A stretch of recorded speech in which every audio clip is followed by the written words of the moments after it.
इस वक्त हम सीतामढ़ी विधानसभा क्षेत्र में हैं और यहाँ से आरजेडी के प्रत्याशी पूर्व विधायक सुनील कुमार कुशवाहा जी को बनाया गया है, तो दूसरी तरफ बीजेपी के प्रत्याशी सुनील कुमार पिंटू जी को बनाया गया है।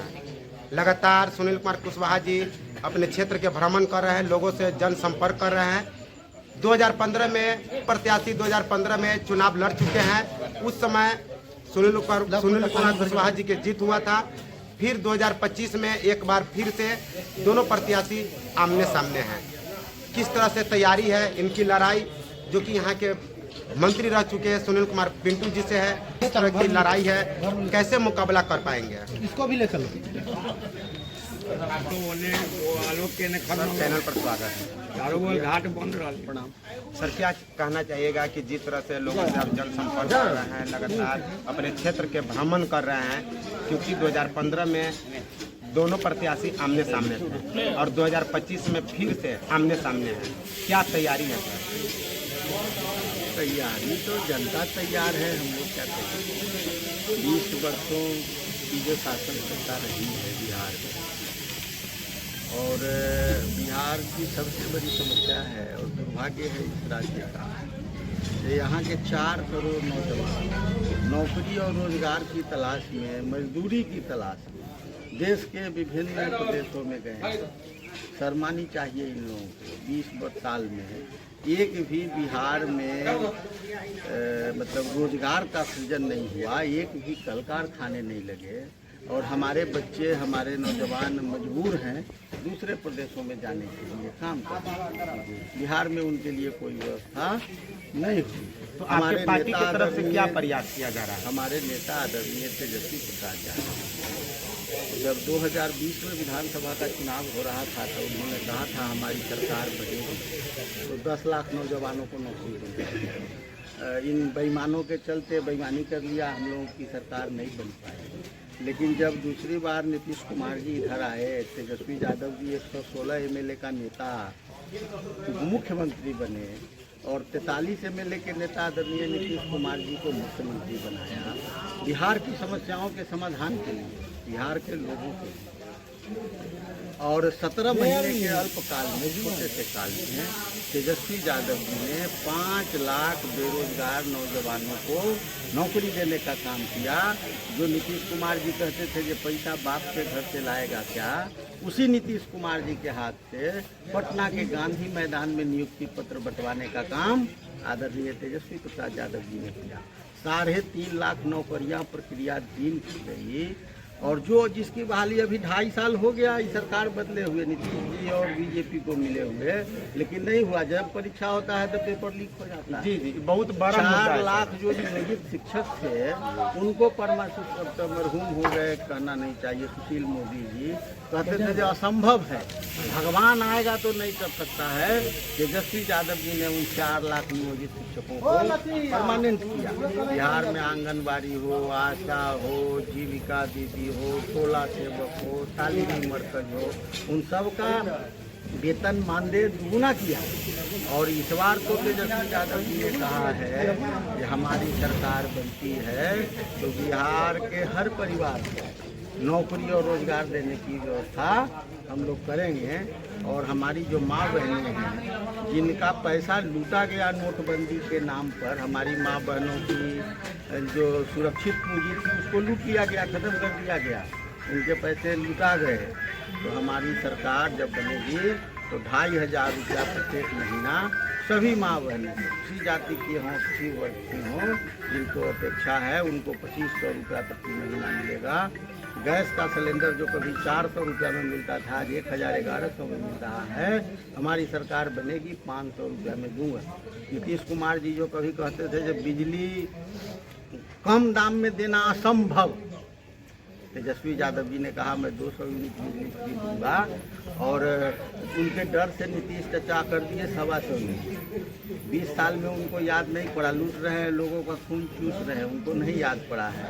अभी जनता के डर से, चुनाव के डर से 125 यूनिट कहते हैं बिजली फ्री करेंगे। हम लोग उसको 200 यूनिट करेंगे। पेंशन की राशि 20 वर्षों से 15 वर्षों से 400 रुपया है। कारखाने के सामान की कीमत 10 गुनी 20 गुनी बढ़ गई। अब पेंशन 400 रुपया था। तेजस्वी यादव जी ने कहा 2000 रुपया 1500 रुपया करूँगा पेंशन की राशि। वो वृद्धा पेंशन हो, विधवा पेंशन हो, विकलांग पेंशन हो, जिस तरह के पेंशन हो उसकी राशि 1500 करूँगा। तो नीतीश चाचा डर से उसको कुछ बढ़ा दिए, लेकिन हम लोग उसको 1500 करेंगे। तो और जो बिहार की जो समस्याएं हैं, हम लोग सब पे काम करेंगे हमारी जब सरकार आएगी। और हम लोग जुमलेबाज नहीं, हम लोग झूठे वादे नहीं करते हैं। ये 2 करोड़ नौकरी प्रत्येक साल जुमला था। 15 लाख रुपया खाता में दूंगा, जुमला था। किसानों की आमदनी दोगुनी करूंगा, जुमला था। हम लोग न सौदागर हैं और न जुमलेबाज हैं। भगवान राम का नाम लेके वोट मांगते हैं, पुलवामा के नाम पर वोट मांगते हैं, पहलगांव के नाम पर वोट मांगते हैं, सेना के नाम पर वोट मांगते हैं। सर आज तक 4 मतलब 6 साल हो गए। पुलवामा में जो हमारे 50 सैनिक शहीद हुए, 350 किलो RDX कहाँ से आया, ये सरकार नहीं पता लगा पाई, इस देश के लोगों को नहीं बता पाई। इसका कोई थाय पता नहीं चला। आप समझ सकते हैं ये कहाँ से, आपकी क्या व्यवस्था है, क्या आपके लोग कर रहे हैं, कहाँ आपका इंटेलिजेंस है। और पहलगांव जैसे अमरनाथ की यात्रा शुरू होती है पहलगांव से, और वैसे जगह पर टेररिस्ट आता है और जाके वहाँ धर 20-25 लोगों की हत्या कर देता है। जाकर आपकी पुलिस पहुँचती है, आप पहुँचते हैं वहाँ। मतलब प्रधानमंत्री जी कितने संवेदनहीन हैं उन लोगों के प्रति, आप समझ सकते हैं। बिहार की दरभंगा में रैली करने आए, लेकिन पहलगांव के जो मृतकों के परिजन थे उनके सब पर फूल चढ़ाने का काम प्रधानमंत्री जी ने नहीं किया। उनको फुर्सत नहीं थी, विदेश से आके सीधे दरभंगा आए। तो सिर्फ ये लोकतंत्र है। वोट लेने से सिर्फ आपको गद्दी पर बैठने के लिए जनता ने मैंडेट नहीं दिया है। आपको जनता की जो समस्या है, असल में जो लोगों की समस्या है, उस पर काम करना है। और नीतीश चाचा का तो कुछ कहना ही नहीं, आप देख रहे हैं जे उनकी क्या स्थिति है। और बिहार बुझ लीजिए जे एक तरह से उनकी जो भूजा पार्टी है वो लोग चला रहे हैं, या कुछ जो नौकरशाह हैं रिटायर्ड हैं वो लोग चला रहे हैं। और अपराधियों के मेल से सरकार चल रही है। जिस तरह से इस राज्य में अपराध हो रहे हैं, लोग परेशान हैं। सीतामढ़ी में तो रोज हत्याएं हो रही है, कोई आदमी सुरक्षित नहीं है, लोग डरा सहमा हुआ है। घर में घुस के कुत्तू खान को मार दिया है। घर के पास पत्नी के साथ जा रहे थे सोने लाल शाह सोनवर्षा में, पत्नी को छोड़ दिया, उनको सटा के गोली मार दिया। नहीं, हमारे गांव में गणेश सिंह जो मतलब ब्रह्मर्षि सेना के जिलाध्यक्ष भी रहे थे पूर्व में, इतना सज्जन आदमी, इतना मिलनसार आदमी, घर के सामने दरवाजे पे गाड़ी धो रहा था, जाके गोली मार। मुन्ना शाह खेत में पानी पटा रहा था, खिला पर बिरबास गाँव में जाके गोली मार दिया। ये मदन कुशवाहा परोहा का मुखिया जी का भाई छोटा या देवर कहिए, जो मैडम है वहाँ मुखिया उनका, जा रहा है लोगों के बीच बैठा हुआ है, ताश खेल रहा है या बैठा हुआ है, जाके उसमें गोली मार। मतलब अपराधियों को इतनी हिम्मत कहाँ से आती है भाई, उनके पास इतने हथियार कहाँ से आते हैं, उसका संरक्षण करने। एनडीए वाले तो कहते हैं बिहार अपराध मुक्त है। आपने देखा है? पहले एक बात हमको बताइए ना, यहाँ सारे लोग बैठे हुए हैं, सीतामढ़ी जिला के कोई भी स्थानीय जनप्रतिनिधि जो सरकारी पार्टी के हैं, एक भी मृतक के घर पर मृतक के परिवार को संवेदना देने गए, मृतक के परिवार को न्याय मिले, अपराधी को जल्द से जल्द सजा मिले, इसके लिए कभी बोले हैं? अपराध मतलब मृतक के परिजन को मुआवजा मिले, उनके आश्रितों को उचित सहायता मिले, नौकरी मिले या सरकार के द्वारा मुआवजा मिले, इसके लिए कभी प्रयास किया है? ये इसका यही ना मतलब है, जो उनकी सहानुभूति उन मृतकों के परिवार के प्रति नहीं है, सीतामढ़ी की लोगों के प्रति उनकी कोई जवाबदेही नहीं है। जनप्रतिनिधि का क्या दायित्व? जनप्रतिनिधि और सरकार का सबसे पहला दायित्व है कि लोगों को सुरक्षा प्रदान करना। आदमी सुरक्षित ही नहीं रहेगा तो फिर बाकी चीज़ का क्या मतलब है? ये सारी धन संपत्ति का कोई मतलब है जब हम आप नहीं रहेंगे? सबसे पहली जवाबदेही है सरकार में जो बैठे हुए लोग हैं उनको लोगों को सुरक्षा प्रदान करना, और उसमें सरकार, ये लोग, ये जनप्रतिनिधि पूरी तरह से सर लोगों का कहना है कि अगर हम सुनील कुमार कुशवाहा जी को एक बार मौका देते हैं, विधायक बनाते हैं, तो अपने क्षेत्र में कौन कौन ऐसा विकास जो रुका हुआ है वो विकास अपना कर पाएंगे सर? देखिए, अभी हमारे सामने जो जनप्रतिनिधि जो खड़ा है एनडीए के उम्मीदवार हैं, सर आपका दोस्त है? हाँ बिल्कुल, हम बड़े भाई हैं, हमारे दोस्त नहीं हैं, बड़े भाई हैं। बड़े भाई, मैं उनका आदर करता हूँ। 12 साल सीतामढ़ी के एमएलए रहे हैं जी, 5 साल एमपी रहे, बिहार सरकार में मंत्री भी रहे। एक काम बतावे पिंटू बाबू, पूछना चाहता हूँ पॉइंट कैमरा, एक काम बतावे जो कौन काम उन्होंने किया है सीतामढ़ी के लिए, और वोट लेके अमेरिका, बॉम्बे या दिल्ली घूमना, लोगों के सुख दुख में भी शामिल नहीं है, तो भाई किस तरह से काम चलेगा?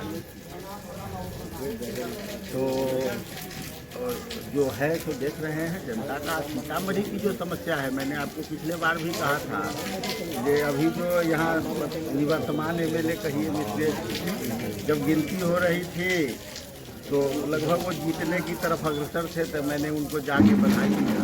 तो उन्होंने हमसे पूछा कि एक काम आप बताइए, कोई काम बताइए, वोटर बात कर रहा है जैसे हो हम आप नहीं कर पाए। हम कही भाई सीतामढ़ी में जाम की बड़ी भारी समस्या रहती है, मैं चाहता था कि जो रिंग रोड की सड़क है उसको पीडब्ल्यूडी में ट्रांसफर कराऊं और उस रोड को ऐसा बनवा दूं जो सीतामढ़ी की जाम की समस्या खत्म तो नहीं होगी, लेकिन कुछ कम जरूर होगा, सहयोग जरूर मिलेगा। तेजस्वी यादव जी जब पथ निर्माण मंत्री थे तो मैंने जाके उनसे मिला भी, उन्होंने कहा कि डीपीआर बनवा के आप सबमिट कराइए, मैं करा देता हूँ। लेकिन तब तक सरकार बदल गई, नंदकिशोर यादव जी पथ निर्माण मंत्री बनाए गए। मैं उनके पास गया जो सर हमारा डीपीआर 5 गो आपके यहाँ जमा है, हमारा सड़क कर दीजिए। उन्होंने कहा कि ना हम अब आपका नहीं करेंगे। हम बोली सर सरकार न बदल गई है, सीतामढ़ी की जनता थोड़ी ही बदल गई है, आप कर दीजिए। तो कहे जो नहीं कर ही नहीं सकते, तो उन्होंने नहीं किया। तो हमने मिश्रेश जी को कहा था कि भाई आप इसको करा दीजिए, लेकिन बड़े अफसोस के साथ कहना पड़ता है कि 5 साल बीत गए, रिंग रोड की सड़क पे एक पत्थर नहीं डला पाया, जिसमें अभी जो सामने खड़े हैं श्रीमान भी एमपी रहे हैं, ये भी एमपी थे इस 5 साल में, विधायक भी थे, केंद्र में इनकी सरकार है, राज्य में इनकी सरकार है, तब इनको प्रधानमंत्री आप बना दीजिएगा तब ही काम कराएंगे क्या? एमपी तो बनाइए दिया था सीतामढ़ी के लोगों ने, मंत्री बनाइए दिया, एमएलए बनाइए दिया। इन लोगों के पास इच्छा शक्ति नहीं है, काम से कोई मतलब नहीं है, जनता की समस्याओं से कोई सरोकार नहीं है इनको, और ऐसे ही अपना वोट ले लिया, मौज कर रहे हैं, घूम रहे हैं। लेकिन सीतामढ़ी की जो समस्या है, हमने जो चिन्हित किया है, 2-3 महत्वपूर्ण समस्याएं हैं। एक तो रिंग रोड की सड़क है, 6 महीने में जब हमारी सरकार बनेगी तो 6 महीने में उस पर काम शुरू कराऊंगा और उसको पीडब्ल्यूडी में ट्रांसफर करा के इतना बढ़िया बनाऊंगा कि सीतामढ़ी की जाम की समस्या से निदान हो। दूसरा, हमारे नेता आदरणीय तेजस्वी प्रसाद यादव जी ने 100 करोड़ रुपया दिया जब वो शहरी विकास मंत्री थे सीतामढ़ी के जल जमाव की निकासी के, लेकिन इस निकम्मी और भ्रष्ट प्रशासन और सोए हुए जनप्रतिनिधियों के कारण सीतामढ़ी अभी बरसा हुआ है 15 दिन पहले, कोई ऐसा मोहल्ला नहीं था जो न डूबा था। एक दिन के आज भी दर्जनों मोहल्ले ऐसे हैं जिसमें चचरी पर लोग जा रहा है, आज बहुत कष्ट, जबकि इस साल बारिश नहीं हुई है, एक दिन बारिश हुई है सिर्फ, तब ये हालत है।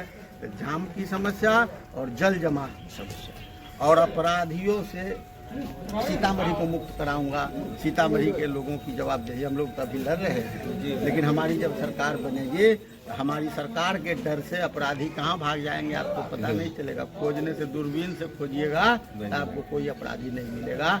हम लोग अपराधियों को बख्शने वाले लोग नहीं हैं। और जहाँ की जो स्थानीय समस्या होगी, लोग जब जहाँ खोजेंगे, हमारी ज़रूरत पड़ेगी, मैं 24 घंटे उपलब्ध हूँ। लोगों का कहना है कि हमको खोजने की जरूरत नहीं है, खुद नेताजी हम लोग के घर पर हर सुख दुख में आ जाते हैं सर। बिल्कुल, जहाँ खोजेंगे, जहाँ हमारी ज़रूरत होगी, हम लोग को कहा है। हम लोग तो ऐसे ही रोड पे रहने वाले आदमी हैं, घूमते फिरते रहते हैं, लोगों से मिलते जुलते रहते हैं। जनप्रतिनिधि का क्या, लोगों के बीच रहते। सर ओवर ब्रिज कब तक बनेगा सर?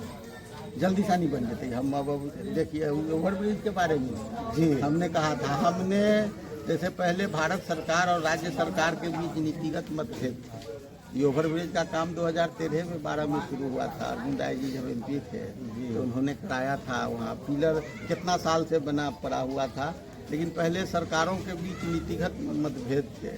ये पुल का पैसा भारत सरकार देती थी या रोड का पैसा राज्य सरकार को देना पड़ता था। तो पुल कहियो बना, रोड कहियो बना। बाद में दोनों सरकारों के बीच सहमति बनी कि दोनों का DPR साथ बनेगा, पुल का और रोड का उसमें, और आधा पैसा भारत सरकार देगी, आधा पैसा राज्य सरकार देगी, या निर्माण एजेंसी बिहार सरकार के पथ निर्माण विभाग का पुल निगम होगा। ये सारी नीतिगत जो समस्याएं थी खत्म हो गई थी। टेंडर की प्रक्रिया में था, तो हमने कहा कि भाई उस समय बन के अभी मतलब शुरू हो जाएगा, लेकिन इन लोगों की निष्क्रियता के कारण 5 साल पहले शुरू हुआ, जो अभी तक नहीं बन पाया है। मैं 3-4 महीने में, हमारी सरकार बनेगी और 2 से 3 महीने में इसको बनवा के चालू करेंगे। सर एक लास्ट सवाल है सर, कि आप इतने लोगों के साथ घूम रहे हैं सर, सिर्फ आपके पास अगर देखे हैं तो सिर्फ एक 4 चक्का है, जिस 4 चक्का से आप आते हैं और जहाँ पे जाते हैं आपके पीछे सैकड़ों आपके समर्थक में लोग आ जाते हैं, क्या कहना चाहिएगा सर? सिर्फ एक 4 चक्का से आप घूम रहे हैं, क्या लगता है कि हमारा तो वही से बेसी हइयो नहीं है। घर से तो मैं अकेले चलता हूँ जी, घर से मैं अपनी गाड़ी पे बैठ के अकेले चलता हूँ, और रास्ते में साथी लोग मिलते जाते हैं, जुड़ते जाते हैं, लोग आगे बढ़ते जाते हैं। सर इतना ऊर्जा कहाँ से लाते हैं सर, जो पैदल इतना घूम घूम के लोगों से मिल रहे हैं सर? और आज से नहीं, आप जब से विधायक बने उससे पहले ही आपको हम सोशल मीडिया पर देखते हैं सर, कि लगातार पैदल ही घूमते रहते हैं, लोगों से मिलते रहते हैं सर। इन लोगों के आशीर्वाद से ऊर्जा मिलती है, और दूसरा कौन ऊर्जा का स्रोत है? हमारे जो लोग हैं उन्हीं से हमको ऊर्जा मिलती है, उन्हीं से ताकत मिलती है। सर लास्ट सवाल ये है कि सर आप जितना आपने वादा किए हैं सर, क्या लगता है आप विधायक बनने के बाद या आपकी सरकार आपकी पार्टी की सरकार बनती है, अपने वादे पर खरा उतरेंगे?